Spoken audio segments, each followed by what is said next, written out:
So I am a historian, and I have to tell you, if you've taken history classes at the junior high level, the high school level, the college level, you probably found history kind of a little boring. I said one time to my students, I know you hate history, and they said, no, Dr. Snaples, we don't hate history, we find it boring, we hate math. And I said, okay, but how can history be boring? And the reality is that in history classes, what we tend to do is we beat all the fun out of history. We focus too much on dates and names and events and numbers and all that sort of fun stuff, and that's just wrong. And the reason that's wrong is simple. History is really stories. That's all it is. History is stories of good and bad. It is love and hate. It is heroes and villains.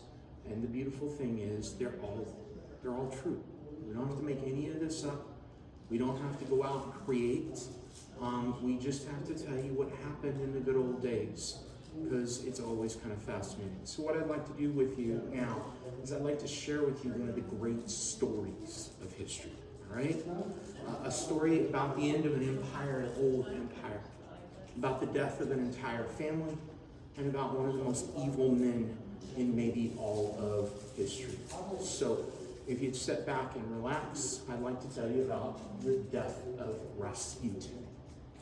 In 1900, ladies and gentlemen, Russia was an old empire. It was a vast empire. It stretched across 10 time zones, if you can imagine, 10. And it was ruled by the Romanoff family, the oldest ruling family in all of Europe. They had ruled Mother Russia since the days of Peter the Great, and they were the last divine right monarchs in all of Europe. The last people who said, we are rulers because God says so. And to question the Tsar is to question God himself. And the last of the Romanov rulers was Nicholas II. He was a kind man. He was a gentle man. He would have made an excellent junior high principal. You would have loved him, and your kids would have loved him. Unfortunately, he was Tsar. And Tsar is a different animal. The Russians are funny people. They are. Give them a Tsar who rules with an iron fist, and they love him. Give them a Tsar who is weak, and they despise him. They have no use for him. But Nicholas was Tsar, so be it.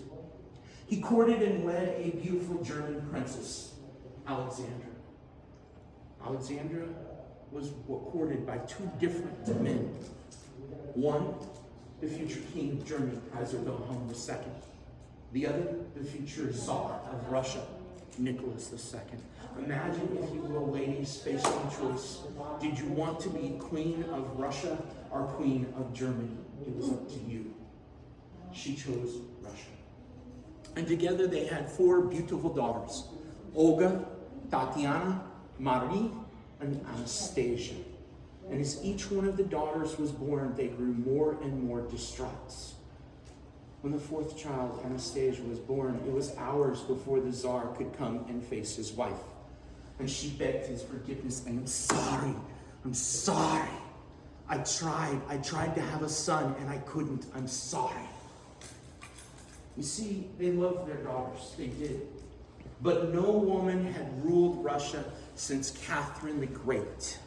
And her son despised her so much that he passed laws to ensure that no woman would ever rule Russia again. And so they had to have a son. And finally, on the 5th trial, a son was born. Alexei Nikolaevich Nicky, the Tsarevich, the little Tsar. And for 6 months, all of Russia, nay, all of Europe rejoiced. For Russia was as Russia had always been and always would be. There was an heir for the empire, and Russia would continue. And then 6 months later, they discovered the first of the curses of the Romanov family. From his maternal great-grandmother, Queen Victoria of England, he had inherited a terrible disease, hemophilia. Hemophilia is a disease where the blood doesn't clot right. And even the simplest of cuts, even the simplest of bruises and scrapes were life-threatening. One of Queen Victoria's younger sons, at the ripe age of 28, banged his shin against a coffee table and died when they couldn't stop the bleeding. The best doctors in all of Russia and all of Europe were consulted, and they agreed. The Tsarevich would be lucky to make adulthood, and living beyond 30 was almost impossible. They hid this from the Russian people. They could not tell them that their hope for the future was doomed. So 2 Russian sailors were assigned to be with the Tsarevich at all times to keep himself from being hurt, and for a while, the imperial family was happy. And then out of the east came the second of the curses of the Romanoff family, Grigiry Rasputin, or Grigory, if you prefer. He was a Russian holy man out of the wilds of Siberia in the Russian tradition, and the Russians have strange traditions. You see, Father Grigory was a large, burly man, and he wore his hair long and unwashed so that you knew he did not care for those things. He wore his beard long and on combs so that you knew he did not care for those things. All he cared for was God. And he had some strange views about God. Father Grigory teaches that God's greatest gift to us was forgiveness of our sins. But in order to be forgiven for your sins, you must first sin. So he would approach women at parties and begin to unbutton their tops and say, "Come, let us find God's love. Let us sin so that we may know salvation." He had a piercing gaze. It was said that when he locked his eyes upon you, you could not break it. And even Russian princes who led men in battle feared to look Father Grigory in the eyes. He developed a following as he traveled his way towards St. Petersburg, through Moscow, the great cities of Russia.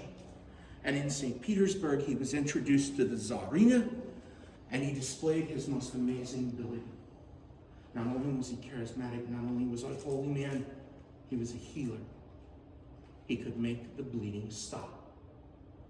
When the Tsarevich was hurt, send for the doctors, but send for Father Grigory. He was an embarrassment. He was a scandal. The Okhrana, the Russian secret police, had pictures of Father Grigory wearing nothing but a shirt, chasing a naked woman out of the finest restaurant in Moscow with a whip. He would be embarrassing. He would cause a scandal. The Tsar would have to banish him, but always they called him back. In 1910, he was banished to Siberia while the imperial family went on their summer vacation. They went in their yacht off the shores of Finland, which Russia owned, and then to the forest of Poland, which Russia owned. And there disaster struck. The Tsarevich fell. The bleeding began. It pooled in the back of his leg, and it shoved his leg up and up and up until it was pressed against his chest. For 10 days, the best doctors in all of Europe tried to stop it and couldn't. And finally, the poor Tsarevich was there.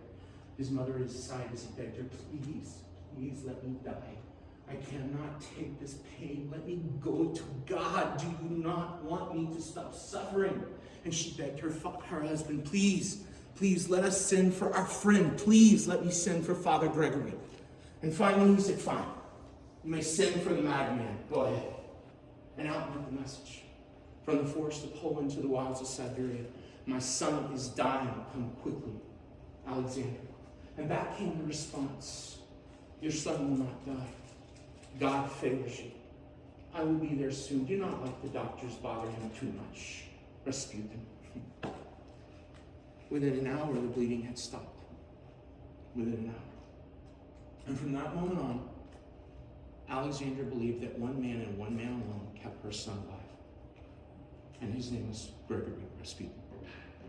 And to question Father Grigory was to question God himself. In 1914, Russia went to war. It was not ready for it. It was a foolish decision. Russia was unprepared, but it had made promises, and it would honor them.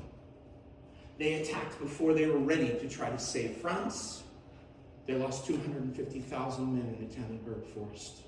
the cream of the Russian army gone. They struggled on. The Tsar replaced general after general, placed his own uncle in command of the army, and then had to fire his uncle and take command himself. Foolish Tsar. When the army loses a battle, you fire the general. When the Tsar loses a battle, there is no one left to fire but the Tsar. Even worse, he left Alexandra at home in charge. There were already rumors, she's German. She's German. We fight the Germans. She is siding with her own people. She is undermining us. But even worse, she would only listen to Rasputin. So, if you wanted a contract, if you wanted an appointment, a job, don't go see the government officials. Go see Father Grigory. And when you do, take a gift. For Father Grigory loved fine food. So take French wine, take caviar from the Black Sea, take the finest of sweets, the finest of sweetmeats and other treats, take them. But Father Grigory even more loved beautiful women.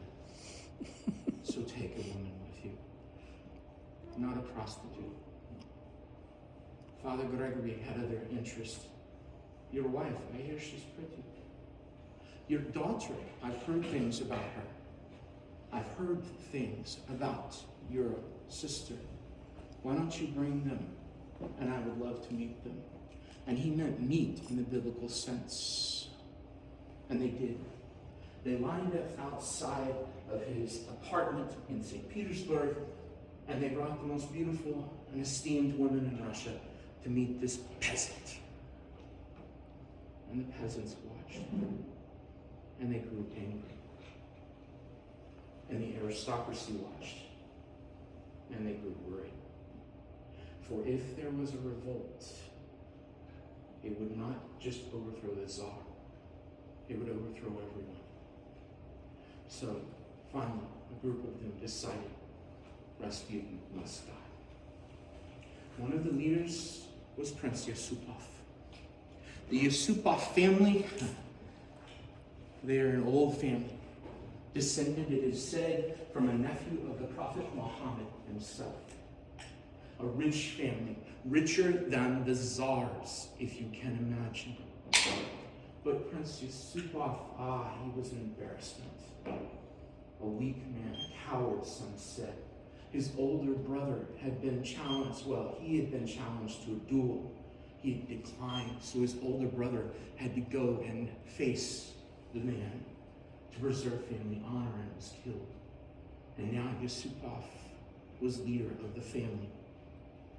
He met with others. He said, we must kill Rasputin. They said, all right.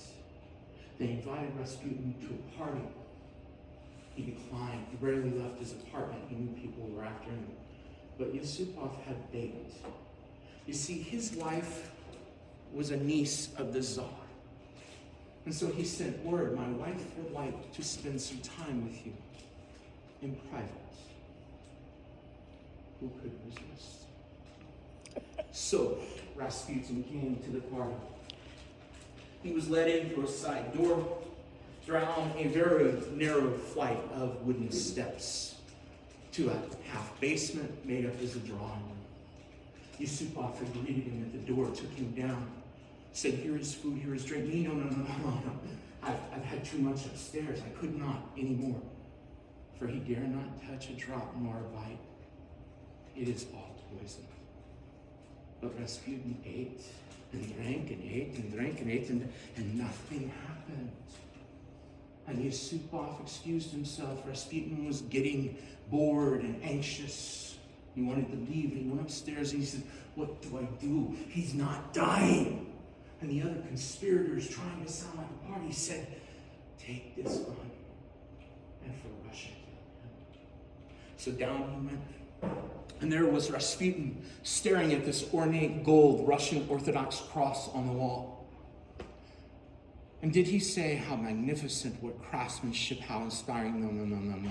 Rasputin is a peasant. He said, how much did that cost? For if it is expensive, then it is beautiful. If it is cheap, it is ugly. That is how a peasant thinks. And Yusupov setting is the last sight you will ever see in poetry. Down went Rasputin. Down came the fellow conspirators. A doctor amongst them, they checked for a pulse, could find none. They went upstairs to have a drink to calm their nerve before they disposed of the body. They came down. They turned the body over. Rasputin's eyes went wide open. He grabbed Yusupov by the neck and began to strangle him. They grabbed pokers from the fire and they beat him until once again the doctor said, "He's dead." They went back upstairs to have another drink. This time probably a double. They opened the door and there was Rasputin climbing the stairs.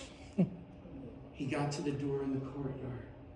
Yusupov, in hot pursuit, fired at him, emptying the pistol in Rasputin's back. Down went Rasputin again, but this time they were taking no chances. They tied him up, they wrapped him in a sheet. They took him by carriage down to the river. This was November in St. Petersburg. They dumped him in, his body plunged through the ice. 3 days later, he came ashore. He had gotten untied out of the sheet and had clawed away his fingernails at the underside of the ice, trying to get out. But finally, he had drowned and was dead. His curse was not, though. Before he had died, he left a letter with his daughter. He said, "Soon I will die, I know this. If peasants kill me, then it is God's will, so be it. But if any member of the imperial family has anything to do with my death, then the imperial family will be overthrown within 6 months and dead within a year." That was in November of 1916. In February of 1917, the revolution came. The Tsar was overthrown. The imperial family was ordered into Siberia under house arrest. In October of 1918, the Bolshevik Revolution came. The interim government was overthrown, and a team was sent out to the wilds of Siberia to deal with the imperial family. The imperial family was ordered down into a basement. They were used to being harassed. They were told to stand at attention against one wall. In came a group of soldiers. They lowered their guns, they fired a single volley. They didn't fire again. The noise in the small confined space was deafening. So they closed in with bayonets and rifle butts and finished off the imperial family. Tsar Nicholas II, last Tsar of Russia, his beautiful German Princess Alexandra, their daughters, Olga, Tatiana, Marie, and Anastasia, and the poor prince, Alexei Nikolaevich, who never had a chance. They died in the forest of Siberia. So it goes. I don't want you to think that all the story is terrible. Somebody did survive, Prince Yusupov. His great wealth was stripped from him by the Bolsheviks, the communists. And finally, they would allow him to leave, and they came through one last time to inspect his home to see if there was anything of value. And hanging on the wall were 2 simple canvases with children's drawings on them. And they said, "What are those?" And he said, "You have taken all my beautiful things. I have nothing else." So my children found those canvases in the basement, and they have painted me those pretty pictures so that I will have something nice to look at. And they said, "They are not pretty, they are ugly. Your children have no talent. Take them with you." So he did. He took them with him to Paris. And then he donated them to a new country called the United States. And today those 2 canvases hang in the National Gallery in Washington, D.C. You see, Prince Yusupov hid a pair of priceless Rembrandts by turning them over in the frame and letting his children draw on the back of them. He lived out his days in Paris, survived yet another world war. And if you had been in Paris in the 1950s, you might have received an invitation to one of his parties. and you would have gone. The food was excellent. The wine exquisite. The conversation scintillating. But that's not why you went. You went because after the meal, Princess Supoff would push back his chair, the room would go quiet, and he would tell you the story of the death of Rasputin. I was not in Paris in the 1950s. I'm not that old. But one of my professors at Texas Tech was Dr. Traylor, and Dr. Traylor was there as a young member of the diplomatic corps and went several times. So he heard the story from Rasputin, he told it to me, and now I have told it to you. Okay, so that's the story. Now we have to do the historian thing.